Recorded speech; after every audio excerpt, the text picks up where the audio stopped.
एक ऐसा कानून जिसको लेकर 2000 के बाद जब भी जम्मू कश्मीर में कोई सरकार आई जरूर बात हुई और हर सरकार ने यह चाहा कि इसको कमजोर किया जाए, जम्मू कश्मीर से हटाया जाए।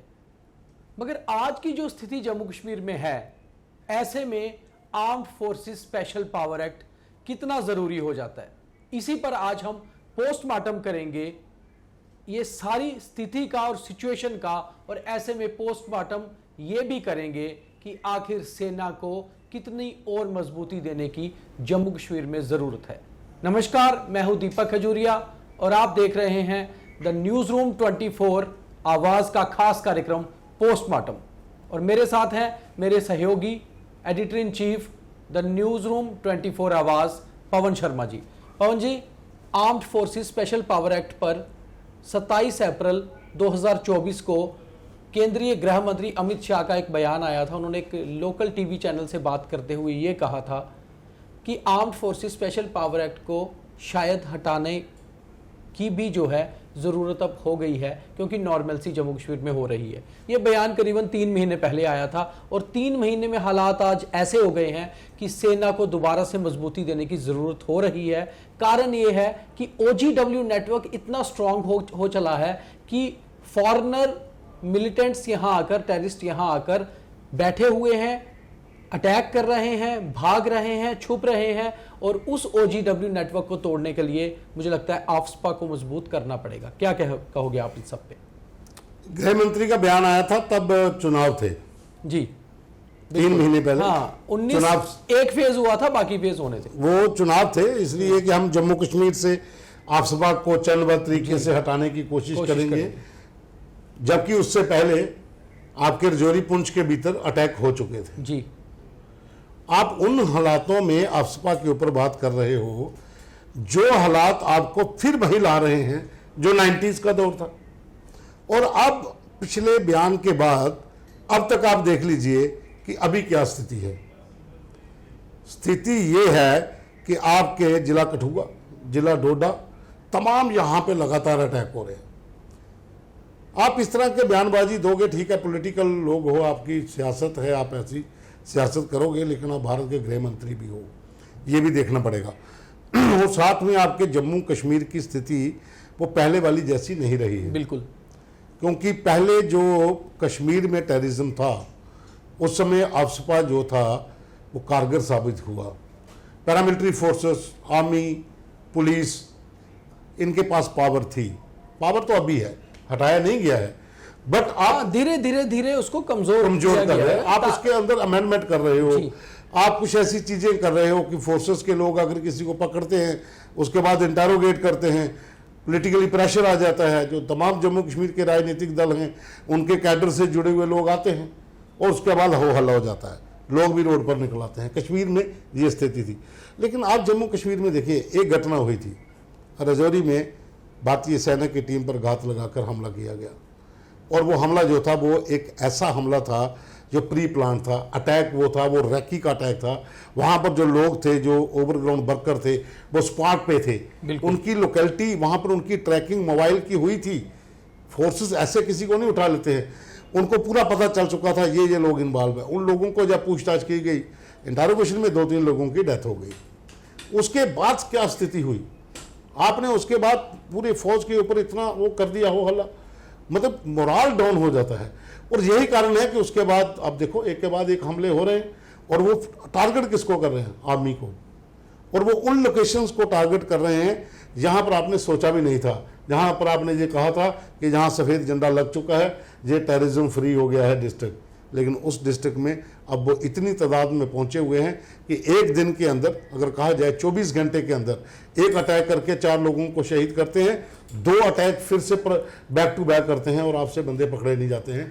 कहीं ना कहीं आपको ये सोचने की ज़रूरत है कि इस समय जम्मू कश्मीर की स्थिति पहले वाली नहीं है, उससे भी खराब होती जा रही है। 90s के दौर की वापसी। मुझे अपने व्यूअर्स की जानकारी के लिए मैं बता दूं कि 1988, 1999, 88, 89 में जब जम्मू कश्मीर में हालात खराब हुए, इंसर्जेंसी शुरू हुई, उस समय के chief of army staff of India general BC Joshi ने दो बड़े कदम उठाए थे जो बहुत कारगर साबित हुए। एक तो उन्होंने राष्ट्रीय राइफल्स का निर्माण किया था। राष्ट्रीय राइफल्स में जो थी एक स्पेशल यूनिट्स बनाई गई थी आर्मी की, जिसको कि वहां पर लगाया गया था जहां जहां मिलिटेंसी को खत्म करना था। ये राष्ट्रीय राइफल जम्मू कश्मीर में ही तैनात की गई और 36 इसकी अलग अलग आरआर जो है वो बनाई गई, जो अभी तक काम कर रही हैं। वहीं दूसरी ओर armed forces special power act भी जम्मू कश्मीर में 1990 में ही आया था। ये दो चीजें ऐसी बनाई गई जिसने सेना को अधिक अधिकार दिए जम्मू कश्मीर से आतंकवाद के खात्मे के लिए। मगर एक चीज बहुत खास है पवन जी, जो दोबारा मैं आपसे सवाल यही करना चाहूंगा कि 90 से लेकर 2022 या 23 तक हम देखें, armed forces special power act हो या फिर राष्ट्रीय राइफल्स हो, इन्होंने ज्यादातर काम जो है कश्मीर में ही किया। हालांकि पिछले करीबन एक दशक से अगर 10 साल की बात करें तो आरआर तो जम्मू रीजन में कहीं तैनात भी नहीं थी। तकरीबन सभी आरआर जो थी वो कश्मीर में ही तैनात थी। ज्यादा तो आरआर की तैनाती कश्मीर में थी। और armed forces special power act का भी जो प्रॉपरली जो एक ज्यादा जो दबाव था, दबदबा था, वो कश्मीर में था। तभी तो जो भी सरकारें यहां आई उन्होंने हमेशा बात की कि आफ्स्पा एक ड्रैकोनियन कानून है, इसको एक बहुत बड़ा इस तरह का कानून बताया गया जो कश्मीरियों के खिलाफ इस्तेमाल हो रहा है। मगर अब आपको लगता है कि जम्मू रीजन में आरआर की तैनाती की भी जरूरत है, और अगर ओजीडब्ल्यू नेटवर्क तोड़ना है तो आफ्स्पा को भी मजबूत करने की जरूरत है? बिल्कुल, ये दोनों को मजबूत करना पड़ेगा। आप देखो, आरआर की आप बात कर रहे हो, आरआर का जो एक स्टाइल ऑफ वर्किंग है वो ज्यादा कश्मीर में था, सेंटर इनका कश्मीर में था। बिल्कुल। लेकिन उसके बावजूद स्पेशल फोर्सेस के साथ बहुत सी आरआर जो थी वो हिली एरियाज में जम्मू डिवीज़न के तैनात थी। वो चाहे किश्तवाड़ का इलाका हो या विक्टर फोर्स, डेल्टा फोर्स या रोमियो फोर्स, जहाँ जहाँ भी डिप्यूट थी, वहाँ पर भी कुछ कंपनीज, कुछ बटालियंस को डिप्यूट किया गया था। जो 90s का दौर था, 90 के बाद अगर आप बात करो कि जब कारगिल वार हुआ जी, कारगिल के बाद 2000, 2001, 2, 3, 4, 5 आपका जो कठुआ डिस्ट्रिक्ट था, आपका जो डोडा, किश्तवाड़, भदरवा ये इलाका था, इन इलाकों में बहुत इंसिडेंट हो चुके थे, बहुत नरसंहार हो चुके थे। काफ़ी माइग्रेशन यहाँ से हुई थी। लोगों ने वहाँ घर बार छोड़ के रियासी में जो तलवाड़ा माइग्रेंट कैंप लगा था, आखिर हाँ, वहीं से वहाँ पर आगे थे आखिर में। तो बहुत ज़्यादा माइग्रेशन, वो हिंदू पॉपुलेटेड एरिया था सारा, और चुन चुन कर वो लोग मारे गए थे। तब इन इलाकों में जो फौज के अधिकारी आए थे उनके पास पावर थी। वो अगर एक इंसिडेंट होता था तो 3 दिन के भीतर वो रिजल्ट देते थे। यहाँ तक कि एफआईआर दर्ज करने की भी पावर्स आफ्स्पा में होती हैं। हाँ। आप किसी को भी उठाकर कहीं भी क्वेश्चनिंग कर सकते हैं, आप किसी को भी उठाकर ले जा सकते हैं। उस समय भी बहुत ज्यादा ओजीडब्ल्यू नेटवर्क था जी। लोग अपने घरों में आतंकियों को पनाह देते थे। हाँ, जरूरी नहीं कि हर व्यक्ति पनाह देता था, कुछ लोग मजबूरी थी, गन पॉइंट पे भी आते थे, गन पॉइंट पे खाना भी खाते थे। उनके परिवार के लोगों को बंधक बना लिया जाता था, माँ बहनों की इज्जत बचाने के लिए लोग करते थे। ऐसा हुआ है, एक जगह नहीं हुआ, बहुत सी जगह पर हुआ है। लेकिन मैक्सिमम ओजीडब्ल्यू नेटवर्क जो था वो उस समय काफ़ी पावरफुल था। लेकिन जैसा कल हमने एक डिस्कशन की थी, जफर इकबाल थे तो हमने पूछा था ऑपरेशन सर्पविनाश, वहाँ पर भी काफ़ी संख्या में हिल काका में टेररिस्ट ये उन्होंने लोगों के घरों से भी लोगों को जबरन टेररिस्ट बनाना शुरू कर दिया था। लेकिन वहाँ पर लोकल ही उठे थे, गुज्जर जो उनके खिलाफ। वो ताहिर जो सऊदी में था, जब वो वापस आता है तो उसके बाद वो टीम खड़ी करता है, पुलिस और सेना चलती है उनके साथ, तो सर्प विनाश ऑपरेशन लॉन्च किया जाता है और उसमें काफ़ी हद तक लोगों को कामयाबी भी मिली थी। हालांकि कैजुअलिटी भी हुई थी। एक मुझे पता है कि वहाँ पर एक स्मारक बना हुआ है जिसमें एक मुस्लिम गुज्जर लड़के का भी आर्मी के जवान के साथ स्टैचू बना हुआ है कि वो लोग उस समय लड़े थे। तो लोकल भागीदारी का भी बहुत सपोर्ट रहता है। लेकिन जो ओजीडब्ल्यू नेटवर्क है या फिर जो स्लीपर सेल जो हैं, इनके लिए कुछ ऐसे कानून, जैसा कि अभी इन्होंने एनमी एक्ट की बात कर रहे हैं कि टेररिस्ट की ही उसको संख्या में गिना जाएगा कि वो भी टेररिस्ट ही है जो ओजीडब्ल्यू है, और वो होना भी चाहिए और उन कड़ी कार्रवाई होगी, तब तक आप नहीं लगाम लगा सकते हो।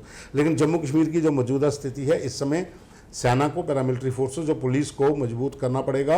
आपको उन चीज़ों के ऊपर ध्यान देना पड़ेगा जो चीज़ें आपने 90s के दौर में की थी। उस समय अब कुछ नहीं है, उस समय बहुत ज़्यादा मिलिटेंट थे।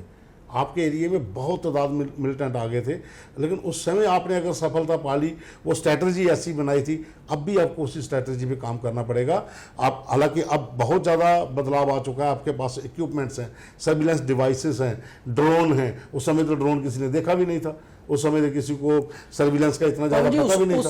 उस समय और आज में सिर्फ केवल एक इतना फ़र्क नज़र आ रहा है कि उस समय लोकल मिलिटेंट्स भी थे, खासतौर पे जम्मू रीजन के डोडा, रियासी, भद्रवाह, किश्तवाड़ में।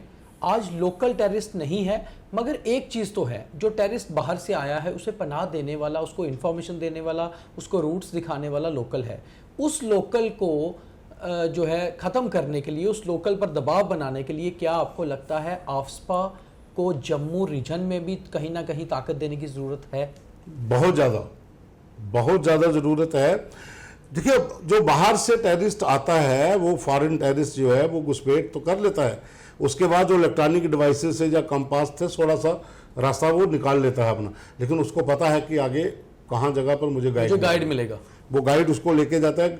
गाइड का काम है उसको हाईवे क्रॉस करवा के उस ट्रैक पे भेजना जो उनका रूट है, और रूट पर फिर OGW होते हैं। वो गाइड भी OGW है, लेकिन कुछ वो OGW हैं जो वहां पर सिर्फ इनको स्लीपर सेल्स हैं, कुछ OGW, हाँ, जो उनको लॉजिस्टिक सपोर्ट, खाने पीने का, रहने का पूरा करवाते। फिर उन लोगों के पास एक नेटवर्क है जिन्होंने कैंप की रैकी की होती है, पेट्रोलिंग साइट की रैकी की होती है।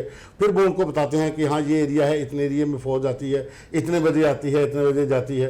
तो वो चीज़ें, वो उनके पास पूरा डाटा पहुंचता है। उसके बाद फिर जितना भी टेररिस्ट आए होते हैं वो OGW की मदद से ही ऐसा करते हैं। लेकिन आप जैसा कह रहे हो कि जम्मू डिवीज़न में आफ्सपा की बहुत ज़रूरत है, पूरे जम्मू कश्मीर में ज़रूरत है, अभी भी तो है, कौन सा हटाया गया है। लेकिन आपने पूरी तरह से उस स्ट्रैटेजी पे काम हो भी रहा होगा, क्योंकि कुछ चीज़ें होती हैं जो टेक्निकल स्ट्रैटेजिक पॉइंट होते हैं, वो हमें भी नहीं पता होते, वो हम डिस्कस, अगर पता भी हो तो हम बताना भी नहीं चाहेंगे। कुछ चीज़ें ऐसी होती हैं जैसे फौज के, पुलिस के, पैरामिलिट्री फोर्सेस के, एजेंसीज के तमाम लोग जब बैठते हैं तो स्ट्रैटेजी पे काम होता है। अब ये है कि देखिए, हमला हो गया है, अब हमले के बाद आतंकी भाग गए हैं, ठीक है, भाग गए हैं, उनको सर्च किया जा रहा है, चारों तरफ से घेरा हुआ है, कुछ स्ट्रैटेजी के साथ काम फौज कर रही है। क्योंकि कई बार ऐसा होता है कि कुछ जगहों के ऊपर इस तरह से हमला होने के बाद आप बिना स्ट्रैटेजी के पीछे भागोगे तो कैजुअलिटी वॉर हो सकती है। मगर इस आफ्सपा का अगर हम दूसरा एंगल देखें तो आपको भी याद होगा कि 1996 से लेकर 2002 तक जब फारूक अब्दुल्ला चीफ मिनिस्टर रहे, या उसके बाद मुफ्ती मोहम्मद सैयद आए, या गुलाम नबी आज़ाद आए, या उमर अब्दुल्ला आए, या महबूबा मुफ्ती आई, ये 5 चीफ मिनिस्टर जो भी जम्मू कश्मीर में जिन्होंने राज किया 96 से 2018 तक, हर एक ने आफ्सपा को हटाने की ही बात की, चाहे वो केंद्र सरकार के साथ वाली पार्टी के थे या अपोजिशन पार्टी के। तो आपको लगता है कि आफ्सपा को मजबूती देना कहीं ना कहीं केंद्र सरकार को ये लग रहा होगा कि कश्मीरी लीडर दोबारा से सर निकालेंगे आफ्सपा के अगेंस्ट, और कहीं कश्मीर में हालात खराब ना हो जाएं? देखिए, जो कश्मीर केंद्रित राजनीतिक दल हैं, जिनमें नेशनल कॉन्फ्रेंस, PDP, कांग्रेस भी आप ले सकते हो, या फिर दूसरे जो विंग अभी छोटे हैं, कश्मीर के जो राजनीतिक दल हैं वो एक एजेंडे पे काम करते हैं। जब आफ्सपा का विरोध डॉक्टर फारूक करते थे तो मुफ्ती मोहम्मद सैयद भी करते थे, गुलाम नबी आज़ाद भी करते थे, जो लोग सत्ता में रहे वो करते आए। वो ऐसा इसलिए था कि कश्मीर के अंदर अलगाववाद के ऊपर नकेल कसने की जो तैयारी थी वो आफ्सपा ही था। आप जमायते इस्लामी के कैडर को जेलों में बंद करने की क्षमता अगर रखते हैं तो आपको इस तरह के कानून मजबूत होने चाहिए ताकि आप हाथ डाल सको, क्योंकि जो इस इलाके में जो चुना हुआ नुमाइंदा होगा, जो मंत्री होगा, विधायक होगा, MP होगा, वो उन्हीं लोगों, उन्हीं पार्टियों में से थे। तो वो लोग प्रेशर पुलिस के ऊपर डालते हैं। तो फोर्सेस के पास एक ऐसा लाभ था जिसके तहत वो कार्रवाई करते, क्योंकि आप देखो कश्मीर के अंदर अलगाववादी विचारधारा के जुड़े हुए कितने लोग थे। स्ट्राइक होती थी, कैलेंडर जारी हो जाता था, अब बंद रहेगा। पत्थरबाजी के लिए बच्चों को पैसे दिए जाते थे, यूथ को गुमराह, पत्थर बजते थे, पूरा इलाका हो जाता था कि फौज को काम करना मुश्किल हो जाता था, ट्रैफिक बहाल करना मुश्किल हो जाता था। पुलिस तो चलो, कई लोगों ने तो नौकरी छोड़ दी डर के मारे। तो वो कुछ चीज़ें ऐसी थी जिनके ऊपर पॉलिटिकल प्रेशर था, तभी आफ्सपा की डिमांड जो थी, आफ्सपा को हटाने की मांग ये लोग करते आए, और इसी के चलते उन्होंने कश्मीर में वोट लिए। सरकारें उनको, अगर जम्मू में अफसर हटाने की मांग अगर भारतीय जनता पार्टी का करेगा तो वो तो आप सोच भी नहीं सकते ना कि वो बोल सकता है। जब वो अगर ऐसा करता है तो अगर कश्मीरी लीडर्स कश्मीर में बैठकर, जहां की आज हालात नॉर्मल है और जम्मू में हालात खराब हैं, अगर कश्मीरी लीडर्स वापस आफ्सपा के अगेंस्ट आवाज उठाना शुरू करते हैं तो आपको लगता है कि केंद्र सरकार, हालांकि इस समय की मजबूत केंद्र सरकार है, वो कई बार उन्होंने हालांकि आफ्सपा के तहत एनआईए को भी पावर्स दी कि वहां से सेपरेटिस्टों को खत्म किया जाए, और एनआईए के बाद एसआईए जो हमारी स्टेट की एजेंसी है उन्होंने भी उसी कानून के तहत जाकर एक्शन लिया, मगर आपको लगता है डोडा, रियासी, कठुआ, इन इलाकों में ओजीडब्ल्यू नेटवर्क के खिलाफ एक स्ट्रिक्ट जो है कार्रवाई चाहिए और वो आफ्सपा के ही तहत हो सकती है? आप देखो ना, इसके साथ ही मैं आपको थोड़ा सा पीछे ले चलता हूँ। नॉर्थ ईस्ट का है, नॉर्थ ईस्ट में आफ्सपा लागू था बिल्कुल, और वहां पर फोर्सेस ने इतना बढ़िया काम किया क्योंकि आफ्सपा का विरोध वहां पर करने वाले कम लोग थे। यहां पे आपका कश्मीर के सभी राजनीतिक दल आपके खिलाफ थे, वो सब विरोध कर रहे थे। पीडीपी के साथ आपने सरकार बनाई, उन्होंने भी विरोध किया। हाँ, ये बात लग गया कि आप बयानबाजी करते हो कि हम आफ्सपा को चरणबद्ध तरीके से हटाएंगे, उन जिलों से हटा लेंगे जो जिले शांत हो गए हैं। वो बात भी अच्छी है, होना भी चाहिए। आफ्सपा अगर शांति है तो क्यों होगा, जब उसकी जरूरत नहीं है तो उसकी जरूरत नहीं है। लेकिन आपने वो कैलकुलेशन तो कर ली, लेकिन 3 महीने के भीतर आपके 2 डिस्ट्रिक्ट तो पहले जल रहे थे, राजौरी और पुंछ, उसके बाद आपके 3 डिस्ट्रिक्ट और आगे।